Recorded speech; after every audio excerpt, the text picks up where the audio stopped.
Polysécure, épisode spécial. Je suis accompagné de Julien. Comment vas-tu? Très bien, et toi, depuis la dernière fois? Oui, très bien aussi depuis la dernière fois. Nous sommes à notre 3e épisode de notre série Netflix, comme tu mentionnais, sur tout ce qui est souveraineté numérique, cloud, souverain et ainsi de suite.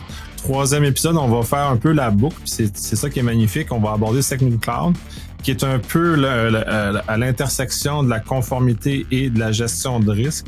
C'est un univers un peu différent qui est, à mon avis, beaucoup plus complet que qu'est-ce qu'on peut voir des cadres de conformité de plus américains qu'on a l'habitude, en tout cas du moins au Canada, de travailler avec.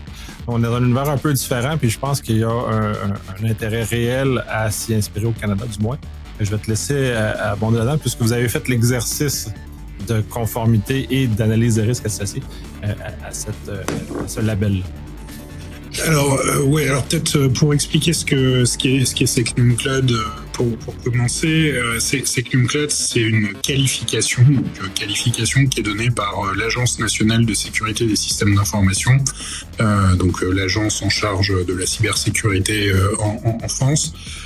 C'est un référentiel de sécurité qui a été créé il y a à peu près 7 ans pour les premières versions, 7-8 ans pour les premières versions, et qui visait à définir un standard de sécurité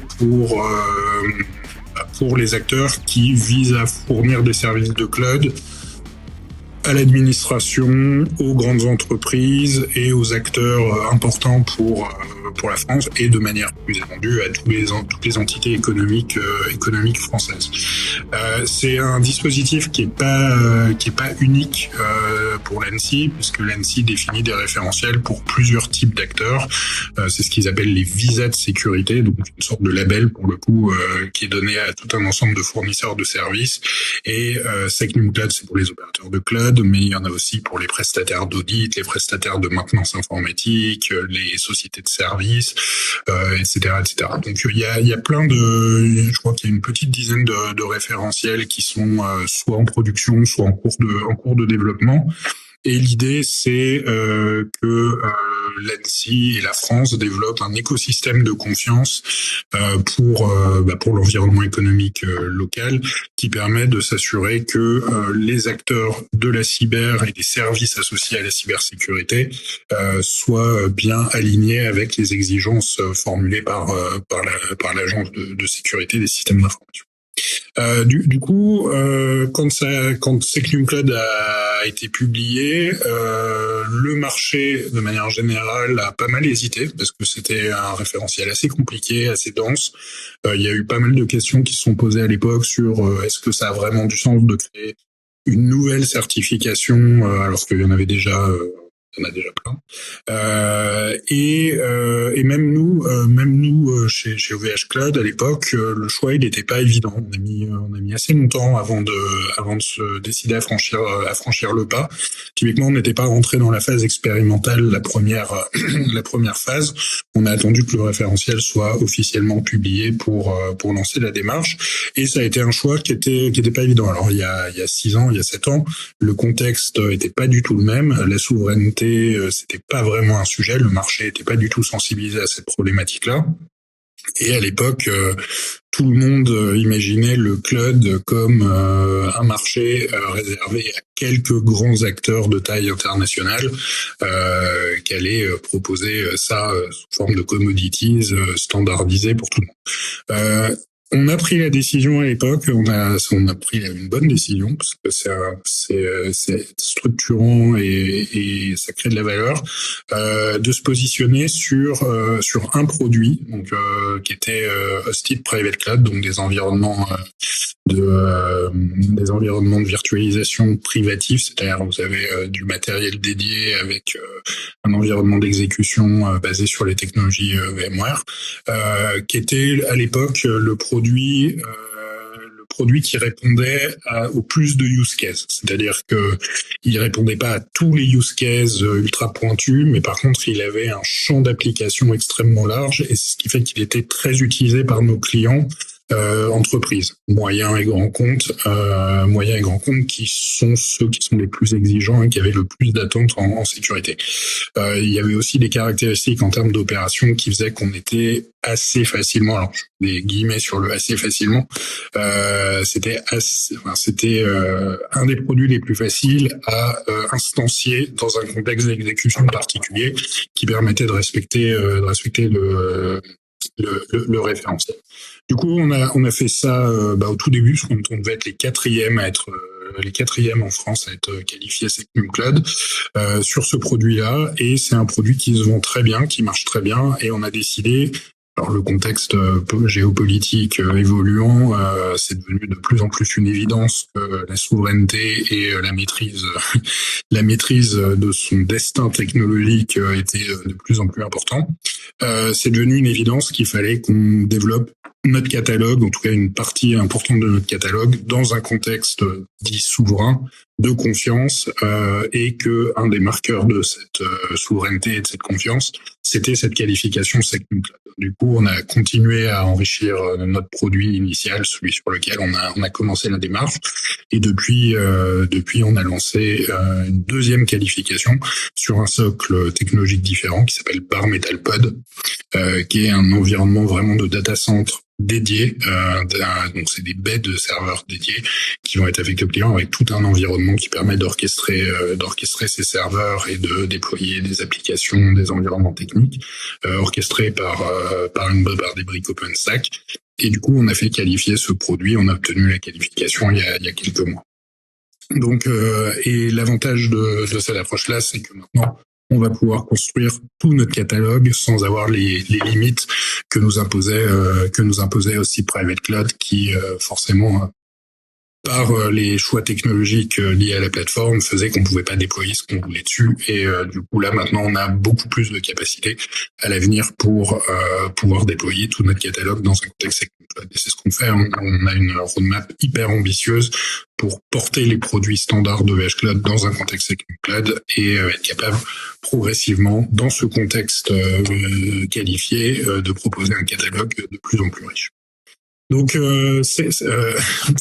n'hésite pas à m'interrompre si tu veux creuser. Ce que j'allais dire, puis parce que c'est un point important sur ce que tu mentionnes, c'est vraiment des produits spécifiques. Puis dans ce que je vois, c'est des produits spécifiques qui sont dédiés à des besoins. Dans le fond, on en fait du bare metal. Dans ce cas-ci, c'est très spécifique comme besoin.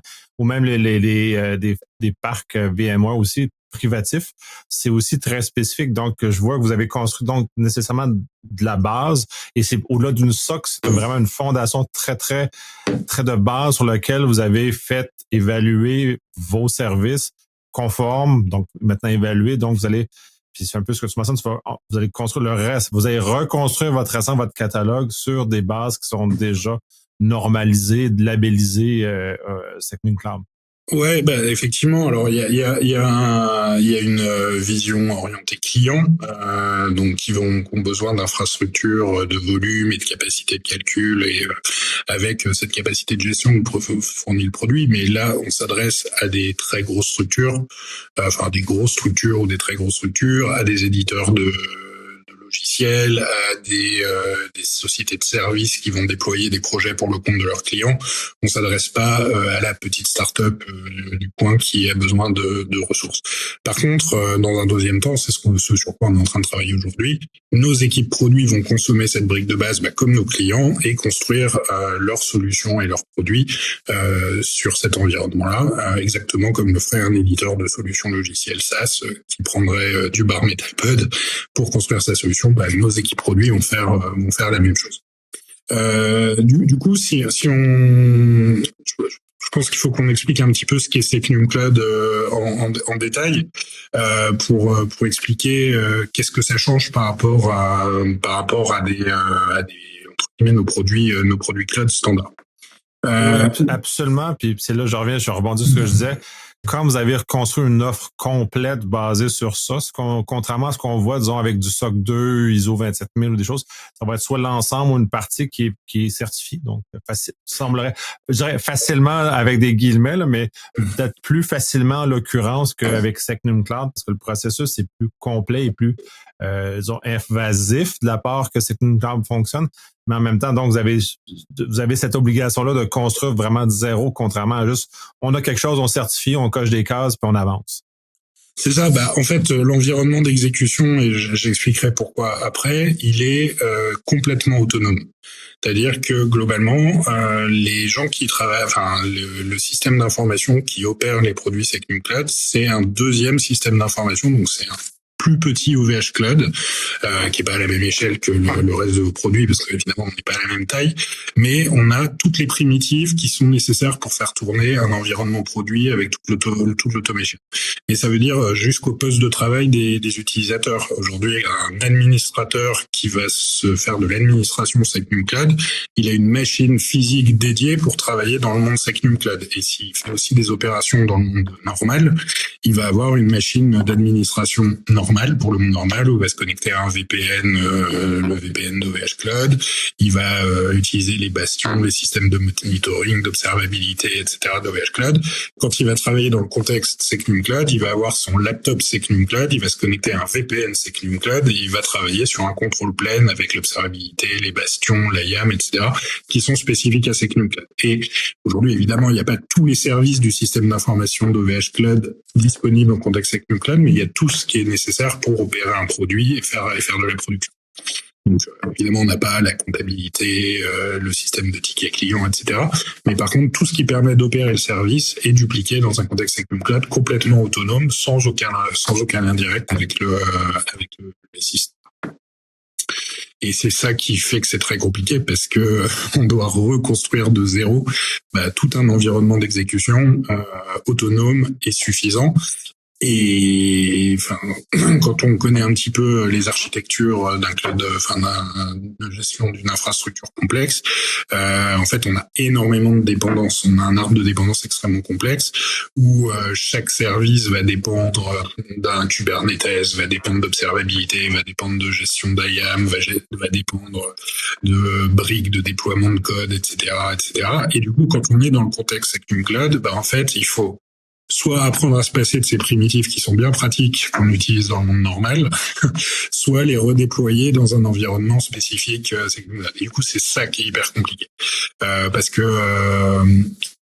atteindre le niveau de sécurité qui est attendu par SecNumCloud, même si évidemment c'est un niveau très élevé, c'est challengeant, c'est un travail qu'on a l'habitude de faire, mais qui prend du temps, vraiment dupliquer toute l'infrastructure et concevoir des opérations de run avec des équipes qui sont uniquement localisé sur le sol européen, c'est très long, c'est compliqué. Il y a de l'architecture, il y a de l'investissement en matériel, en salle, en mètres carrés, en RH, en humain, en process. C'est très très très compliqué et c'est ça qui prend du temps.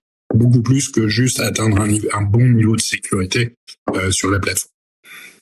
Ouais, c'est ça, c'est beaucoup plus vaste, c'est beaucoup plus profond comme changement.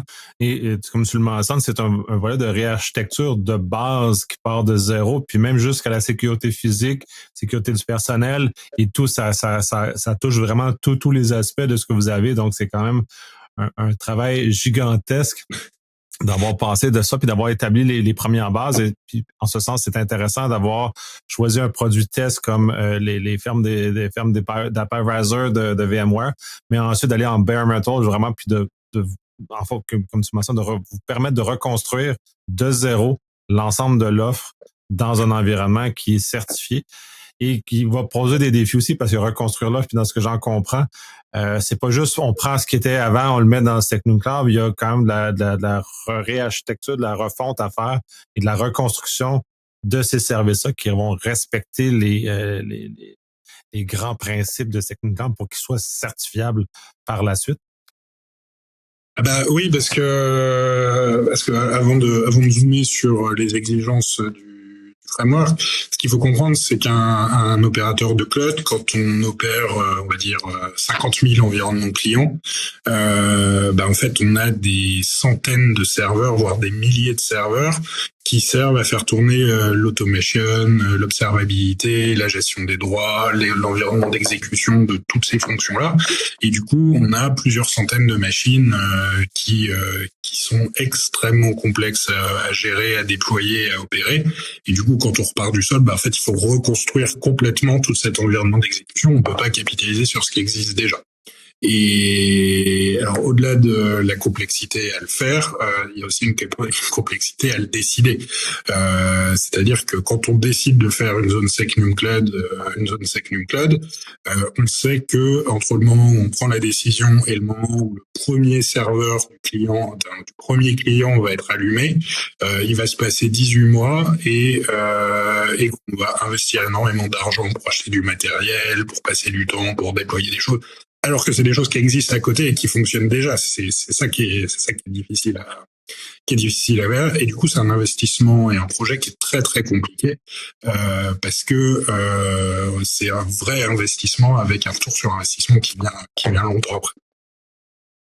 Oui, puis le basculons un peu sur justement le volet plus technique. Qu'est-ce que c'est que NumCloud, au-delà du fait que c'est le label? Comment on s'y rend? Comment est-ce que vous avez fait? Puis dans le fond, dans le travail des exemples que tu vas pouvoir partager un peu sur les requis, qu'est-ce que c'est, puis comme votre processus de labellisation de votre premier service et ensuite de votre deuxième service.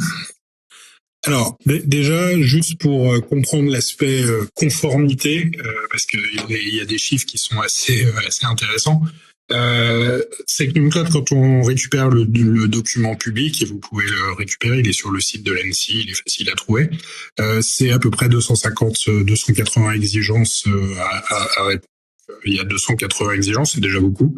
Sauf que quand on regarde en détail, en fait, il y a beaucoup d'exigences qui disent il faut respecter les recommandations de tel livre, de tel guide, de tel guideline.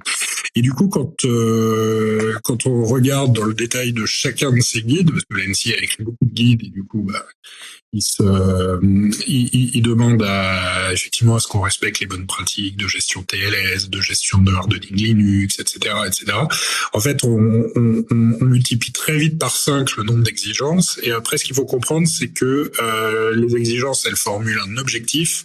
Et derrière, chaque organisme d'audit qui va auditer ces NumCloud a décliné chacun des contrôles en points de contrôle détaillés qui sont à observer sur les systèmes et qu'ils ont fait valider par l'ANSSI pour dire voilà comment on prévoit d'auditer cette exigence-là et voilà ce qu'on va demander. Et du coup, quand on étend complètement la liste des exigences de ces NumCloud, on arrive aux alentours de 2000 exigences à respecter. 2000 exigences, rien que les lire, ça prend des semaines. C'est juste s'approprier l'intégralité des exigences. C'est quelque chose qui est quasiment pas faisable par un humain tout seul. En fait, ça nécessite d'être rangé, d'être splitté, d'être organisé. Avant même qu'on ait commencé à changer quelque chose pour améliorer la sécurité, il y a tout ce travail de digestion du framework, du standard, qui est déjà très très très très dense et très compliqué. Donc ça, c'est un exercice qu'on a fait et on s'est approprié la connaissance du référentiel. Mais ce qu'il faut comprendre, c'est que il y a certes être conforme à ces 2000 points de contrôle. Et derrière, il y a en plus un regard par les risques. C'est-à-dire qu'une fois qu'on pourrait être conforme à tout, et ne pas être certifié, ne pas être qualifié avec NumCloud. Parce que on a répondu point à point aux exigences de conformité. Alors, a priori, ça va bien se passer quand même, mais on pourrait avoir des choix d'architecture et des choix de design qui sont pas bons, qui font qu'on n'est pas conforme, qu'on n'est pas qualifié avec NumCloud, alors que d'un point de vue purement compliance, on a tout bien fait en détail. Du coup, on a le pire des deux mondes ou le meilleur des deux mondes, suivant comment on le voit. C'est des exigences de conformité extrêmement strictes avec un process d'audit très lourd. Les audits, c'est quasiment 60 jours d'auditeurs chaque année. Donc on a 4 auditeurs qui viennent pendant quasiment 3 semaines chaque année. Donc 4 auditeurs qui font 4 séries d'entretiens en parallèle dans les équipes qu'il faut organiser, il faut les emmener manger, il faut organiser les rendez-vous. Enfin, ça occupe 4 personnes à temps plein dans mon équipe pendant cette période-là. Du coup, ça fait travailler beaucoup de monde et ça fait travailler les auditeurs, l'équipe qui organise la logistique et le suivi des auditeurs, plus tous les opérationnels qui sont interrogés, interviewés et qui vont montrer des preuves sur les systèmes. Du coup, pendant un mois, on ne fait que ça. On fait littéralement que ça. Mais il y a aussi des réunions, beaucoup de réunions en amont pour expliquer la démarche de réduction de risque, expliquer les architectures, expliquer les choix techniques qu'on fait, parce que quand bien même l'ANSSI, ils sont très très bons, ils ont des super experts techniques, ils sont pas capables d'anticiper toutes les architectures et tous les cas d'usage. Où il faut quand même discuter, il faut expliquer ce qu'on fait, il faut expliquer à quoi ça sert, il faut expliquer comment ça fonctionne, en avance de phase pour s'assurer que les choix qu'on a faits sont bons. Pendant l'audit, on va l'expliquer aux auditeurs et donner des preuves qu'on a bien respecté le référentiel.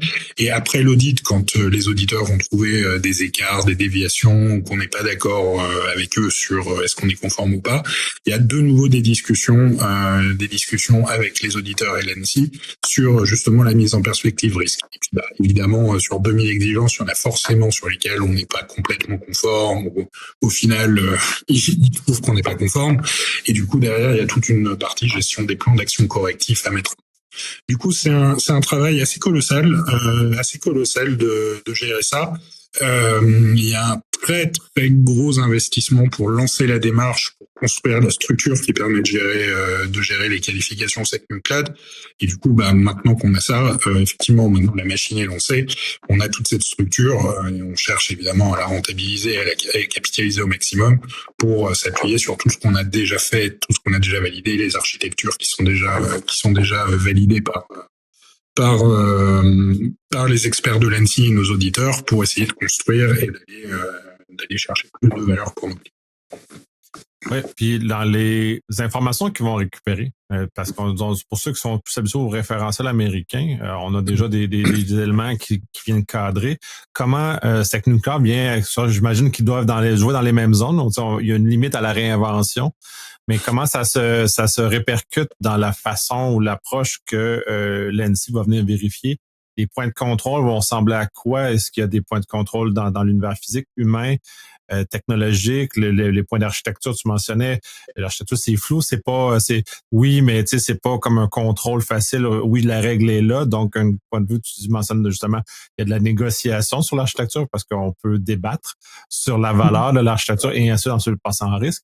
Comment ça se représente, ces différents contrôles? Sans nécessairement, on donne pas un cours au SecNumCloud, allez faire votre cours, puis comme tu disais, ça prend des heures, des semaines d'appropriation. Mais comment pour vous qui l'avez passé à travers, et donc notamment à travers votre premier SOC qui est bien moins? Alors il y a des problématiques effectivement assez classiques qu'on va retrouver dans tous les référentiels de sécurité, sécurité physique, sécurité logique, gestion des droits d'accès, etc. Il y a tout un ensemble de mesures de sécurité assez banales qu'on va retrouver assez souvent. Il y a les exigences qui sont liées à la souveraineté, qui sont spécifiques et qui ont un impact sur les architectures et sur les organisations. C'est-à-dire que quand on dit que les opérateurs doivent être localisés sur le sol européen, que la structure doit être indépendante d'interférences étrangères, etc., ça veut dire qu'il y a des critères à respecter en termes de structure légale, en termes d'organisation, en termes de localisation des équipes, en termes d'organisation du support, de gestion des éventuels sous-traitants, du troubleshooting, etc. Du coup, ça veut dire que par rapport à il n'y a pas une bonne pratique qui marche pour tout le monde. C'est-à-dire qu'il faut regarder les exigences, les comparer par rapport à nos activités et la manière dont on est organisé et adapter nos process, notre organisation, notre architecture pour respecter le référentiel évidemment, mais surtout que nos process continuent à fonctionner. Et du coup, derrière, les auditeurs vont parce qu'on dit que c'est difficile d'être audité, mais c'est aussi difficile d'être auditeur, parce que eux aussi, quand on a 1850 points de contrôle, tout à l'heure je disais, ils sont 4 pendant 3 semaines, mais ça veut dire qu'ils doivent découper quasiment 2000 points de contrôle en 3 semaines. Du coup, ça veut dire 500 points de contrôle chacun à vérifier en 15 jours hommes de travail. Donc, en vrai, c'est aussi difficile pour eux. C'est une course contre la montre parce que 500 points, ils doivent en temps réel, avoir une approche sur les risques pour essayer d'identifier quels sont les points de contrôle qui sont les plus risqués, les plus importants, etc. Tout en ayant une couverture complète, parce qu'ils doivent quand même tout auditer, et retranscrire à l'ANSSI l'output, enfin la sortie de leur audit, pour expliquer qu'ils ont bien fait leur travail en tant qu'auditeur, expliquer les non-conformités qu'ils ont trouvées, avec lesquelles souvent on n'est pas d'accord et on va aller défendre notre position face à eux, face à l'ANSSI qui doit trancher. Du coup, si on a 20-50 points sur lesquels les auditeurs considèrent qu'on n'est pas conforme alors que nous on considère qu'on est conforme, bah ça fait des débats qui sont aussi longs, compliqués et qui s'enchaînent pendant des semaines.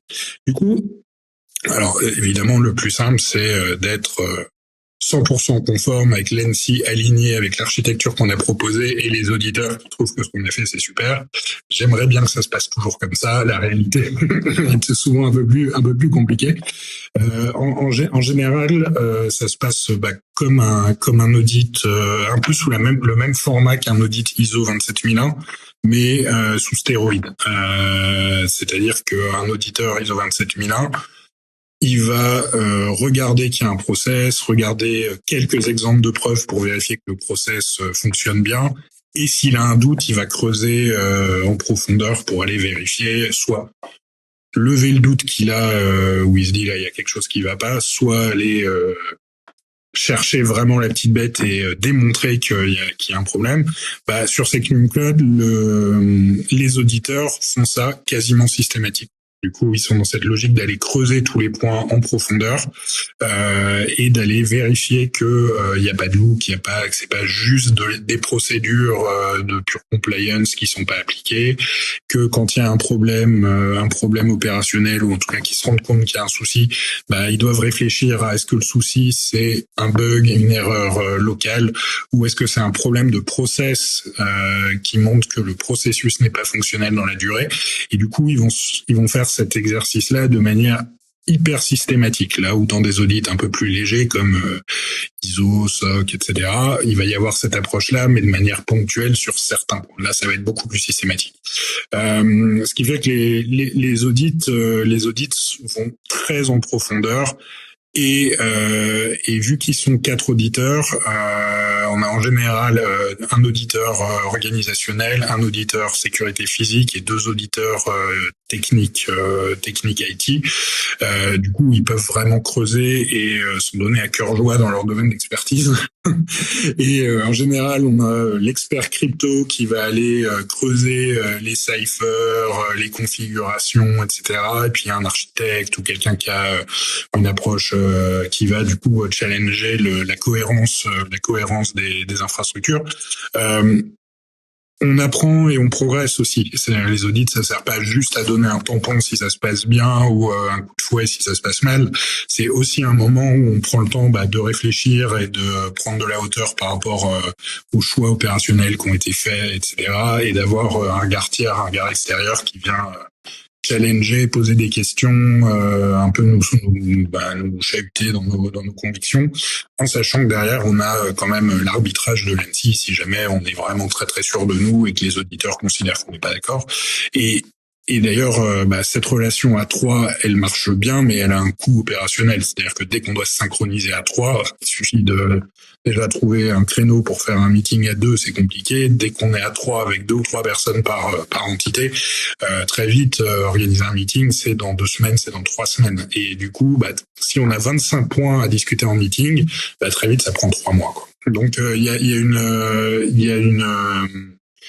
il y a des aspects logistiques à gérer qui sont aussi compliqués et pas uniquement les sujets de discussion sur le fond. Mais ça, pour le coup, ça fait partie des sujets sur lesquels on travaille énormément avec l'ANSSI et avec les auditeurs pour essayer d'optimiser ça et d'anticiper les points sur lesquels il va y avoir des divergences ou des potentielles divergences pour les déminer le plus tôt possible, échanger, valider, formaliser les décisions qui sont prises, etc. Bon, évidemment, on peut toujours progresser, mais c'est un sujet sur lequel on a mis quasiment 4-5 ans avant de commencer à être efficace. Donc c'est un apprentissage qui est aussi compliqué sur ce sujet. Oui, tout à fait. Et de toute façon, c'est somme toute un référentiel relativement jeune avec un élément relativement jeune si on compare à beaucoup d'autres éléments sur le marché. Donc, c'est tout à fait normal que ça soit un peu difficile au début et que cela va se normaliser et se faciliter avec le temps. L'expérience rentrant, les auditeurs ayant l'expérience qui rentre aussi vont être capables d'aller plus vite. Et comme vous autres aussi, vous le vivez avec cette accélération-là, avec le temps, l'amélioration puis la facilité, c'est une situation normale d'un élément qui grandit, qui prend maturité puis qui tend à s'imposer aussi également. Je suis intrigué par le volet gestion de risque parce que faire de la conformité, c'est facile. On demande des preuves, on coche, on avance ou on négocie un peu, mais la négociation n'est pas très grande. Quand on en arrive en analyse de risque, là, on est plus dans la capacité d'analyse de l'auditeur en l'occurrence et de l'autre côté, de votre côté, de votre capacité à refléter votre travail d'analyse. Comment ça se vit? Parce que ça m'intrigue un peu plus parce que ça, on le voit pas. Ça, dans un contexte de labellisation, c'est pour moi assez neuf. Alors sur les risques inhérents aux plateformes, il y a assez peu de négociations, c'est-à-dire que le référentiel de compliance il est tellement détaillé que globalement il y a beaucoup de sujets sur lesquels on n'a pas trop le choix. Par contre, dans les choix d'implémentation, sur la manière dont on va isoler les contrôles planes et les data planes, la manière dont on va monitorer ce qu'on appelle les interfaces sécurisées, donc les secure gateways, la manière dont on va les opérer, la manière dont on va les monitorer, la manière dont on va sortir des données, des métadonnées du périmètre pour les traiter sur des systèmes. Typiquement, est-ce que les logs, est-ce que on veut avoir des logs purement techniques? Est-ce qu'ils ont besoin d'être traités avec sur des infrastructures aussi sensibles que les données des clients? Non. Mais par contre, il faut être capable d'expliquer pourquoi que les données sont moins sensibles, qu'on est capable de les désensibiliser et de s'assurer qu'elles contiennent pas de données sensibles, parce que avoir typiquement avoir toutes les données, toutes les métadonnées à l'intérieur du carcan le plus sécurisé, ça rend aussi les opérations compliquées d'alerting, de troubleshooting, de monitoring par les équipes. Typiquement, un client qui va appeler le support, il faut que le support il ait la capacité de donner quelques informations sur le client, sur le statut de son service, sur est-ce qu'il y a des problèmes, est-ce qu'il y a des incidents. Et ça, c'est pas possible que la personne qui soit au téléphone, elle se connecte à 3 VPN et monte 3 bastions. Du coup, il faut qu'on ait la capacité de sortir du monde SecNumCloud des informations désensibilisées qui permettent de rendre le service et de permettre aux gens de travailler de manière efficace. Et du coup, ça se fait avec une analyse de risque pour dire la valeur des données, leur sensibilité, elle est décroissante en fonction des filtres et des traitements qu'on applique. Et du coup, on va mettre en place tous ces mécanismes de filtrage, de désensibilisation, d'anonymisation, etc. des données qui vont permettre d'avoir ces données exposées dans des environnements un petit peu moins sécurisés, mais plus faciles pour travailler. Et ça se démontre avec une analyse de risque. Et du coup, on va expliquer quels sont les risques desquels on veut se prémunir, expliquer que sortir ces données par tous ces mécanismes de secure gateway dont je parlais tout à l'heure va permettre de garantir qu'il y a uniquement des données avec un niveau de criticité ou de sensibilité qui est bien compris et bien défini qui vont sortir, et qu'on expose nos clients à aucun risque en le faisant. Et ça, tout ce travail d'explication pour expliquer que les choix qu'on a faits, c'est-à-dire les assouplissements, les assouplissements qu'on va mettre par rapport au niveau maximum pour pouvoir rendre le service et que ça soit quand même utilisable, parce que c'est quand même le but, on le fait sans toucher du tout au risque inhérent, au risque initial qu'on veut couvrir. Et ça, cet exercice-là, c'est l'analyse de risque. Et l'ANSSI impose des risques à couvrir dans cette cloud. C'est-à-dire que dans le référentiel cloud, on a une liste de risques qui doivent être prises en compte. Du coup, on va dire que ça, c'est les risques qui sont les risques obligatoires à traiter. Du coup, cela, on sait que on va pas pouvoir faire un choix d'architecture ou un choix de technologie ou un choix d'organisation où on prend des risques sur cette liste de risques-là. Mais par contre, on peut le faire pour d'autres. Et du coup, nous, on rajoute nos risques à nous, qui sont les risques sur lesquels on se commit vis-à-vis de nos clients, donc qui sont ceux qui sont prévus par l'ANSSI, plus les caractéristiques de nos produits et du service qu'on rend transformés en risque, pour expliquer les mécanismes qu'on met en œuvre et les risques résiduels qu'on accepte. Oui, puis de ça, on va basculer sur le fait que vous allez construire votre service sur sur votre future infrastructure. Le fait d'avoir labellisé l'infrastructure de base, est-ce qu'il y a un avantage pour ce que vous allez construire par-dessus? Par la suite, vous allez devoir passer par des processus aussi exigeants pour tout le stack que vous allez remonter sur votre chose. Donc, incidemment, les clients qui déposent chez vous leur charge de travail ont aussi un travail à faire de leur côté pour être capable de sécuriser adéquatement les informations au-delà du fait que vous offrez déjà le socle de base qui est normalisé. Alors, ouais, en fait, c'est un système en couche. Là aujourd'hui, notre produit Bare Metal Pod, qui est globalement une baie de serveurs qui sont dédiés avec des couches d'orchestration pilotables par le client. Si on décide de construire un service, et d'ailleurs, c'est pas si on décide, puisqu'on a décidé de le faire. Quand on décide de faire une offre de cloud public sur cet environnement-là, la nature de risque, elle évolue. C'est-à-dire que quand vous fournissez à un client une baie entière qui est complètement affectée, le risque, en fait, il y a très peu de risques qu'un client à côté puisse sortir de son contexte et venir, puisqu'il y a un niveau d'isolation extrêmement fort. Quand vous avez des machines virtuelles qui tournent sur la même machine ou sur la machine d'à côté, qui appartiennent à deux clients différents, là, effectivement, on doit mettre en place des mesures additionnelles pour confiner chacun des clients dans son contexte d'exécution et éviter les problématiques de noisy neighboring, de sortie de contexte, etc., qui sont des risques qu'on couvre basiquement dans un contexte où on est sur du matériel dédié par client, forcément, mais par contre, dans un environnement mutualisé, ça devient des risques qui sont extrêmement forts. Du coup, on s'appuie sur tout le socle de conformité, de gestion de risque qui est mis en place sur la plateforme, mais on rajoute et on construit la réduction des risques additionnels qui sont liés à la nature des produits. C'est tout ce travail-là qui est en train d'être fait. L'avantage de partir, de faire du Lego avec ces briques-là, c'est qu'on n'a pas besoin de requalifier le socle à chaque fois. Du coup, on travaille par différentiel. Et du coup, ça nous permet non seulement de faire uniquement le delta, mais même aussi dans la discussion qu'on va avoir avec l'ANSSI, avec nos auditeurs, ça permet de nous concentrer vraiment sur les risques spécifiques aux produits dans le contexte d'exécution, sans avoir à revoir tout l'empilement des risques qui vont jusqu'au risque du data center, parce que ceux-là, ils ont déjà été vus auparavant. C'est très intéressant. Puis là, on va basculer sur le volet d'exportabilité de Secnum Cloud. Même si les gens, puis on peut peut-être aborder un peu le volet européen aussi au passage. Les Français sont en avance, même s'il faut pas le dire trop fort.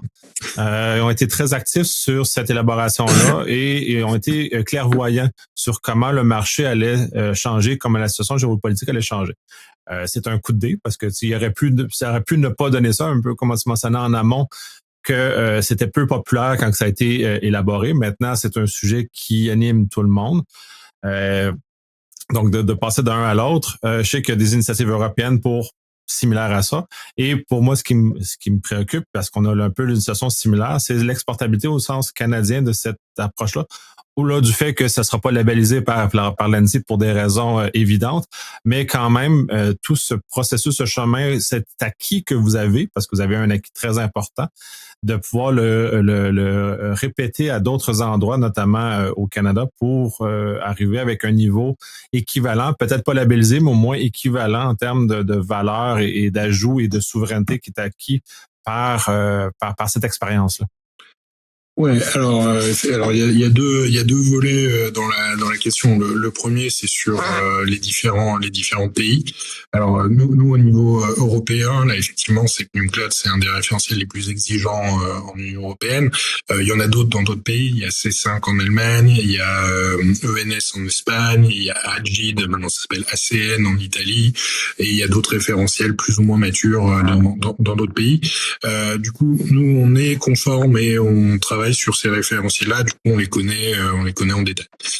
Aujourd'hui, SecNumCloud, c'est le plus exigeant parce qu'il intègre ces critères de souveraineté et d'isolation d'environnement d'exécution. C'est ce qui le rend un peu unique par rapport aux autres.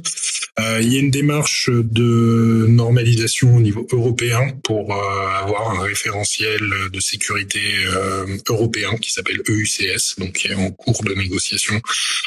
Il est porté par l'ENISA, donc l'Agence européenne de sécurité, qui a beaucoup de mal à aligner les différents États membres pas sur les sujets sécurité à proprement parler, mais sur les sujets justement de souveraineté. Est-ce qu'il faut avoir des critères de souveraineté dans un référentiel technique? C'est un débat politique et du coup, c'est assez difficile à trancher pour une agence dont le rôle est technique. Forcément, c'est pas leur rôle de faire de la politique. Et à partir du moment où les politiques sont pas forcément tous d'accord et tous alignés, c'est compliqué d'organiser le consensus. Nous, on essaye évidemment, on suit ces sujets avec énormément d'attention et on participe aux workshops et aux groupes de travail et on est très actifs sur ces sujets-là.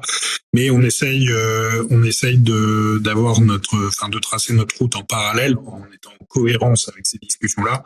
Mais on n'est pas dans une optique d'attendre que le marché ou l'Union européenne ou la réglementation viennent décider ce qu'on veut offrir comme service. On est là pour offrir des services de cloud qui répondent aux attentes des clients et on doit anticiper que ces attentes de conformité, elles vont arriver et on doit s'y préparer. Mais avant, on doit d'abord proposer des environnements cloud qui répondent aux métiers de nos clients.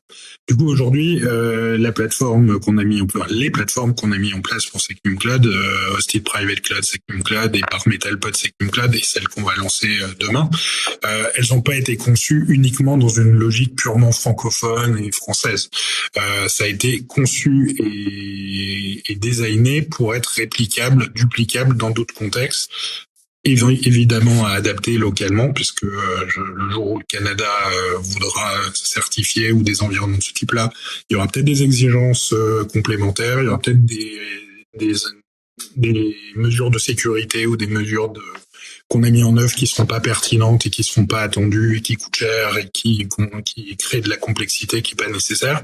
Mais du coup, il y aura une adaptation locale, mais par contre, le socle, le cœur du produit, ses caractéristiques principales, elles sont conçues et définies pour être en maîtrise locale pour être en maîtrise locale et avoir zéro dépendance à des systèmes d'information tiers. Donc avoir vraiment des systèmes qui sont opérés localement et qui sont autonomes et indépendants de toute influence extérieure. Du coup, on l'a fait pour SecNumCloud, mais demain, on le fera très probablement au Canada. C'est en cours de discussion et probablement dans d'autres pays.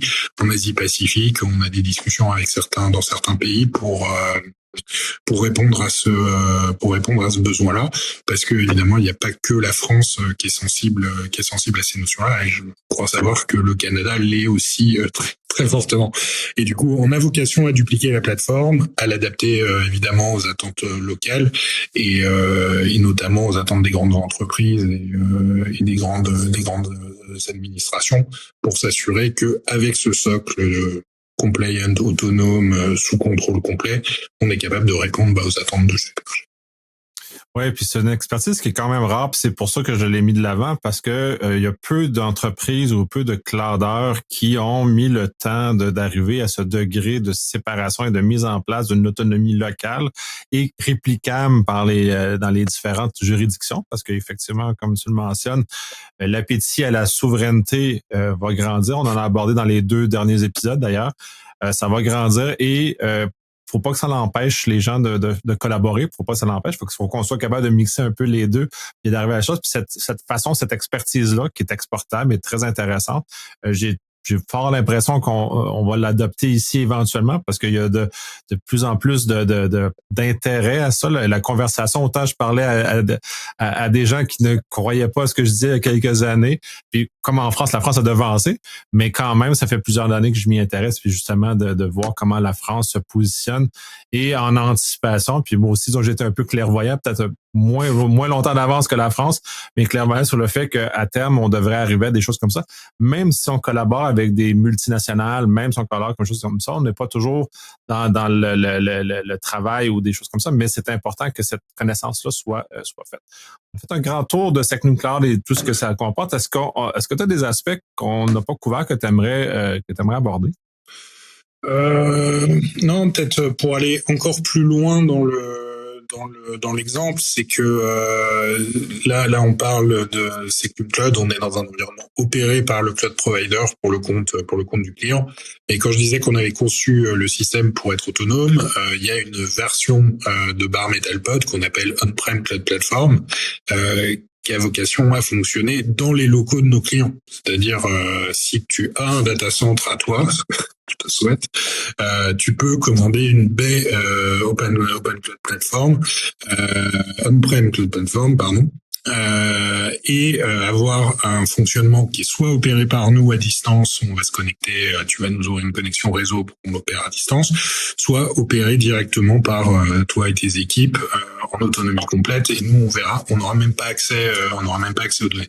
Du coup, quand je dis c'est vraiment conçu pour être autonome, c'est même la brique unitaire est conçue pour être autonome, isolée et fonctionner